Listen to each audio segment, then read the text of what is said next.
j'aimerais commencer par poser la question suivante. C'est quoi la névrose? Alors, qu'est-ce que la névrose? Le névrosé, c'est celui qui est passé par le complexe d'Oedipe, donc ça l'a structuré.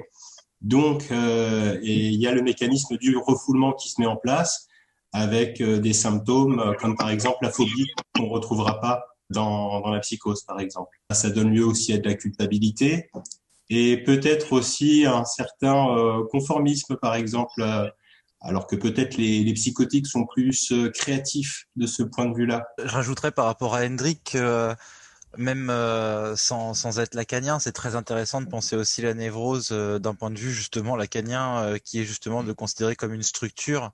Et donc, on peut dire une manière d'être, une manière d'être aux autres, une manière d'être au monde.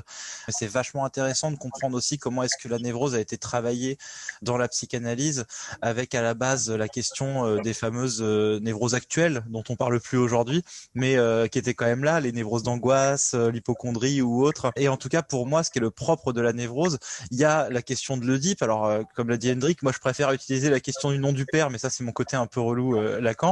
Mais il y a aussi la question du conflit entre désir et défense, je pense, qui est super important de considérer en fait que quand on parle de névrose, on va parler de cette histoire-là, du conflit entre ce que désire le sujet et de ces différentes défenses psychiques. Et on peut rajouter en plus cette question du compromis, justement. Et c'est là où on pourra parler tout à l'heure de la question des instances.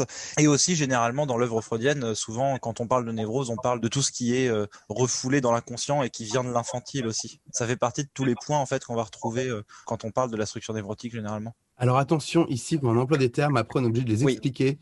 Et alors, notamment le nom du Oui, père. ça on en parlera tout à l'heure, promis. Je voulais demander si au final, est-ce qu'on ne pouvait pas caractériser principalement le névrosé par le fait qu'il a un surmoi qui le connecte au réel, en fait, qui le connecte à la société en permanence et qui le limite dans ses actions. Le surmoi, c'est un petit peu cette voix qu'on a dans notre tête quand on va faire une connerie et qui nous dit non, non, fais pas ça, c'est pas bien. C'est ça. C'est ça. Je me sens coupable parce que j'ai l'habitude.